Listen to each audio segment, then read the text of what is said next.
Hello, welcome to episode 6 of the Inwit. Here, talking a little bit about the last episode. Sorry, I just kicked a rattle out of the way. Don't know why I did it. Anyway, talking about last night's episode, or the latest episode, episode 6. Ready to fight like a lion, or whatever it is, for Survivor Season 41. We've got a two-parter, apparently. Part 1 was last night, or this week, with no tribal council. So yeah, with the big twist, which we'll talk about. Anyway, we do start off with our Shan and Ricard little moment where I guess this is a theme about this whole season with advantages and idols and anything that is there. For the most part, you don't really want anyone to know. And I understand needing Ricard to have that extra vote. As I said last week, I don't really think Shan should have given it up so easily before she knew she needed to give it up. Unless, according to the rules, that's the only reason, if she had to give it up before she lost her vote. But I don't see how it would have made much of a difference. You could still give that advantage up anyway. So now she's put herself in this situation where things get a little bit awkward between Ricard and Shan regarding this advantage. And sure, Ricard did say he was going to give it back, but you can't trust anyone. And I mean, Shan eventually gets it back, but it does make for this really awkward night between them both, and then a little bit in the next morning, possibly should have been avoided. In the grand scheme of things, if you can avoid sharing this sort of information, it's generally a better tactic. However, in this season, it seems like nothing can be hidden, which I have a little bit of an issue with, I guess, as we progress and as the game has started to unfold halfway through, as we get to merge. It's not working. So anyway, that issue's resolved. Shan gets her advantage back and promises the next one we find is yours. Look, this whole, it's good to have a person that you want to go with, but you don't have to share every bit of information with. And it's the fact that, Tiff even says, Liana had this information, we were tight, she didn't tell us, she could be hiding other stuff. It's like, that's the game. That's the game of Survivor. We've been playing it for 20 years now. All of a sudden, just because it's a new era, why are people putting this big importance of, I didn't know about your idol, so I can't trust you. She could be hot. That's the premise of this game. The deceit is the element of the game. And if you can't deceive someone that you have an advantage, it just feels like, I know they want it to feel like a brand new era, a brand new season of Survivor starting. But it's everything that was once amazing about the show, they've forgotten all about.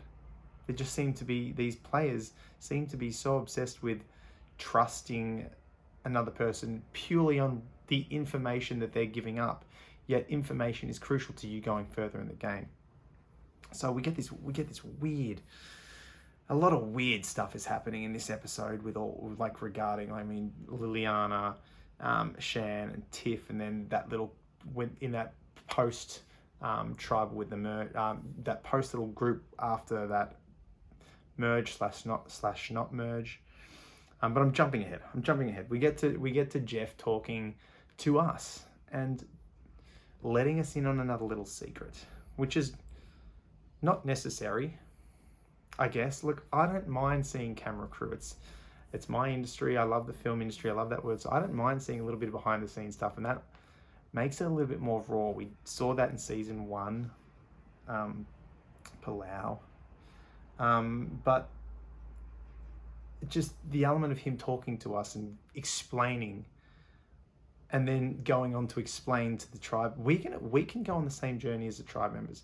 We get told, just so you know, now you're in on a little secret that I'm going to tell everyone about in 30 seconds.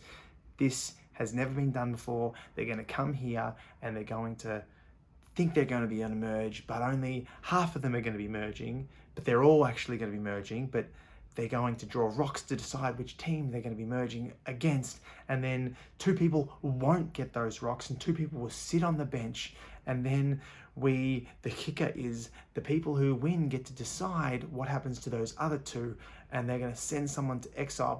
But even more of a kicker for us to know that this is going to be a big bit of power that the person going to exile is going to get.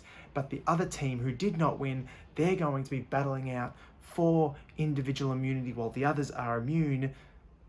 Let's just strip it back to bare basics and keep things simple. Sometimes overcomplicating a twist and an advance. Like, I said this last week, and I've been saying this to friends, like, you know what I would have loved? And sure, I'm not upset that I didn't get it, and this isn't bitter Robin because I didn't get what I wanted. But what I would have loved is, we're not merged, we're going to merge into 2 tribes, and we're all going to stay at the same place. Great. Interesting. How long are we going to be 2 tribes for? We don't know. It probably will only be 1 week, depending, like, we're at the midway point of the season, so yeah, sure. 1 week, or not 1 week, one 3-day block, 1 tribal council block before they go into merge. But it's a nice little thing to keep the teams, but start bringing them together. I don't know, that would have kept things a little bit more simple, a little bit more in line with Survivor. There's been some outlandish twists and turns being thrown in for the sake of being a twist and a turn. And this is one of them, along with every twist and turn this season. What we are getting is, we want to see the gameplay, but the gameplay is being hindered by these advantages, these disadvantages, these big twists that we're now being revealed and sending Erica, and Erica gets sent off to exile for 2 nights. It's going to suck. She's going to be out of thing, but then she's going to get the ultimate power, which has never been seen before. She's going to get the ability to reverse time. Which, like, obviously, I feel like she's going to have to want to turn it or shatter the hourglass. And I don't know why she has to break the hourglass. She could just turn it upside down. It could be in this elaborate thing. It's irrelevant what I'm going on about at the moment. But that power of just going, you know, the other team who won, they're going to be the ones competing for individual immunity, and you are now immune. None of these powers are any good. This one's I guess great because she gets 1. What she in essence does is flip the script, and she's, from being a sure thing to going home, she's giving herself 1 extra tribal council to survive.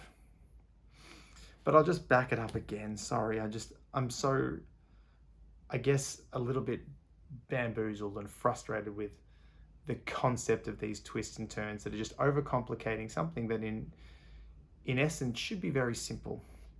And the simplistic nature of the game has why it has lasted 40 seasons. But we'll back things up a bit. The merge kind of happened, or the merge game happens. The teams are very, very uneven. Maybe they should have done a schoolyard pick instead of drawing for rocks to make it a little bit more of a competitive battle between 2 teams, because it was, the yellow tribe weren't in it in the slightest. And then we get that little shot of Nasir going, they've picked me, woohoo, and I've got a hidden immunity idol. You don't have a hidden immunity idol, you've got an idol. Again, I'm going to talk about this shortly, but we'll get to that in a second. And then, anyway, they have their feast, they come together. Our Sean, Liana, Danny, and Deshawn form a nice little alliance. That foursome will probably get them going all the way towards the end. I'm pretty sure, I have a feeling Shan should win. Sorry if I keep calling you Shan, if you ever watch this video, my apologies. I just feel like she's looking strong as far as a winner goes. But we get that little group tying up together, and we also get the 6 of them, the 6 of the Lavu tribe, or Luva tribe, Luva tribe, saying how much that they need to try and stick together. Deshawn saying, this tribe shattered, and the very first thing is, we're going to throw Erica under the bus. Everyone throws Erica under the bus. They just splinter instantaneously, which would be music to the other ears of the 4 vs 2, because they could easily team up and side and start breaking through that, what should be a solid 6. So crazy that they just give up that information that we want to get rid of Erica so easily. And maybe it's because She was sent to exile and they only had 2 of their own team that went to exile. But at the same time, there was other ways around it to try and give the appearance of strength. Because you have the other side, Xander saying us 4 are going to stick together. Everyone seeming to like, this is going to be my survivor story. This us 4 ragtags to riches sort of story where we're down and out, but now we're the winners. Merge is a whole new game. Stop thinking tribes. Stop thinking about your tribes. Merge. It's an individual game. Do what's best for you. And even though they are throwing Erica under the bus, I think that's Danny and Deshawn teaming up with Liliana and Shan is possibly the best thing to happen towards this game as far as mixing things up a little bit. Anyway, now we get to these disadvantages. So Liliana has got her knowledge as power advantage. Nasir thinks he has a hidden advantage, but hidden idol. But the problem with all this, you get an advantage if you go to this mountain climb. So we know there's a chance for getting an advantage. So we know that person who goes there, there's a high chance they're coming back with potentially something, or the people they went with potentially had something. So we know there is potential advantages and who might have them. They no longer become a secret, which destroys the strategy behind being able to play them. Then we've got the idea of these idols that we have to say this catchphrase. Now, I don't mind the concept. I don't mind the idea, but maybe it's something that people can stay a bit more, like saying it in front of everyone. Sure, it's risky, like grabbing the hidden immunity idol in front of everyone is risky, but you can still grab it and no one's going to see it. To say a phrase in front of everyone, 3 people have to say a silly phrase, something's up. And more often than not, you got to understand that you're never the only person who's getting the idol who wants to stay and say nothing. Most people, the majority of people grab an idol and at one point in time have to tell someone that they've got an idol. I mean, it blows my mind that they still, to this day, they haven't learnt from that one time when Russell gave Parvati an idol and Parvati still had her own idol and pulled it out and blindsided Russell for the fact that she had an idol. Just don't tell people. Just don't tell people you've got this power, but everyone seems to want to know everything. So if you're relying on 2 other people and separate tribes to not mention anything about this clue to their number 2 or their whole tribe or whatever, then you might have a chance of having a hidden idol that only 2 people know about. But that's 2 other people know about. But that's a big risk when, it's not hidden. Because for it to be activated, 2 other people must know about it. And then for that, you then need to hope that those 2 other people have not told other people about it. And then you also know that Brad had it. He said that weird thing about broccoli, got voted out, and now Shan's saying it. There is too much information out there in the ether for everyone to grab. And when when the more you know that other people don't know, that information is powerful. But when everyone else knows it, that information becomes very weak and irrelevant. So now we've got all these idols in play that people know about. We've got all these advantages people know about, and the fact that I hate that they could look through a bag and find an idol. Now it's like, well, I know exactly you've got it. So the point of knowledge is power is to hopefully have a guess.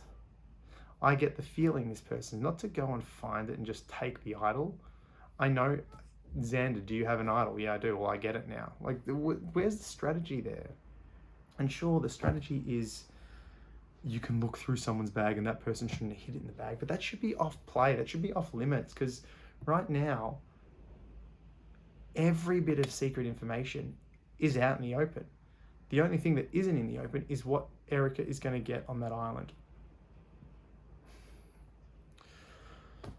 It really ruins the gameplay. I know they're trying to mix things up. I know they're trying to keep things fresh. And this is the hardest season ever because they're not getting any rice. The gameplay is really struggling. The gameplay is lacking purely because of this. There's great moments. Shan's done some really amazing stuff in tandem with Ricard. There's been some really good things that have come out of it. But the fact that just because advantages, disadvantages, idols, all this stuff is public knowledge, the only exciting thing that you could potentially have is a shot in the dark coming good if someone's going to play the shot in the dark. But in the grand scheme of things, we're just left with a game that has been designed to try and shock and awe everybody for being so new, but in essence has really just given up too much information. And when that has been given up, it has now limited the gameplay. Everyone had to play fast and hard. They thought they had to play fast and hard because it was 26 days instead of 39 days. But what have we seen? We haven't really seen anything worthy of a strategic bit of genius or masterstroke. There's been none of that. There's been nothing happening at Tribal. None of the idols have been used. They've only just come into play. No one's used an advantage. Everyone knows about everyone's advantage. And you know what? In Island of the Idols for the South African Survivor, they did this where you go to the island and you had a chance to win an advantage and or an idol or something, but there were still idols hidden about. It worked on that season. That concept worked. It wasn't, guaranteed that you were going to win. You had to complete a task to win your advantage, and it didn't seem to. No, sorry, that was the latest one. But the Island of the Idols also, not Island of the Idols, Island of the Idols is the American season with Boston Rob and Sandra. Immunity Island was the season of South African Survivor. When one person every challenge went off to this little exile Immunity Island area, it kind of leveled the playing field, because when they went off, they could win themselves something if they took the risk or they took the gamble, but in doing that they lost their vote. And that became a big risk versus reward from memory, or I'm getting confused of the last season that just passed of South African. Regardless, they both were very similar, where someone had to leave away from camp to this little section. And that seemed to work. Right now in the American Survivor, it is not working. We're not seeing anything come of it. All we're seeing is a weaker gameplay. We're seeing less strategy being able to be built around an advantage or an idol, and more focus on the actual idol and the advantage themselves. We should be focusing on the strategic elements that come into play when these things are added. The moves that you can do when you now have that extra vote. How can you change things up? What can you do? How can you blindside someone with any of this stuff? This isn't happening. And for a super fan, it's a really frustrating thing to see what they want to show us and what we're actually being shown. And it's a bit of a disappointment coming back in.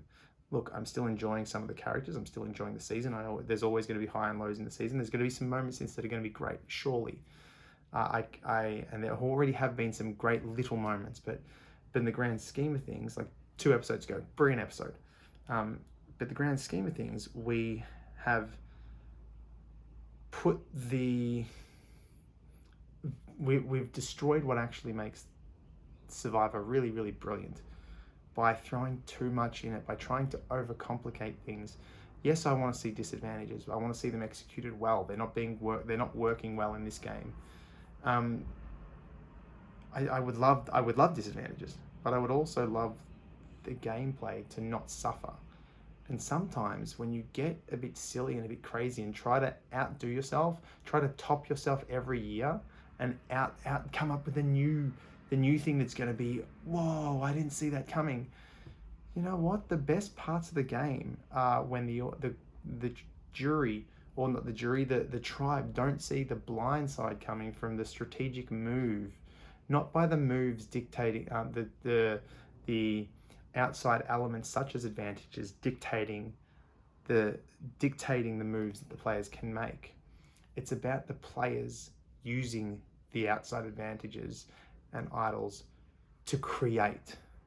Here it seems they're being funneled into a style, and unfortunately that is boring. Yeah, anyway, that's my little side rant of what's going on and the frustrations I'm having with the inability to just get it right, just to overcomplicate things. It doesn't need to be like that. Anyway, I'm just going to finish off with Erica. Sorry for frustrated Inwit today. Finish off with Erica. Of course she should smash the time travel thing. One, it's never been done before, so she could go down in history as being the person who used the most powerful advantage ever, which it's not. It's just it's theoretically an immunity idol. It's just a flipping the tribes. So it would be nice if they get the feast as well. I think they might. If you're reversing time, they should get the feast as well. And then also, I think she gets the point that she's on the bottom. So if she's on the bottom, she has no reason to not play that, because the chances are, if she doesn't win individual immunity, she goes home. She has been out there by herself. She might be exhausted more than the others are. You play it and you don't think of the tribe anymore because the tribe's gone. You've got to think about getting yourself an extra 3 days.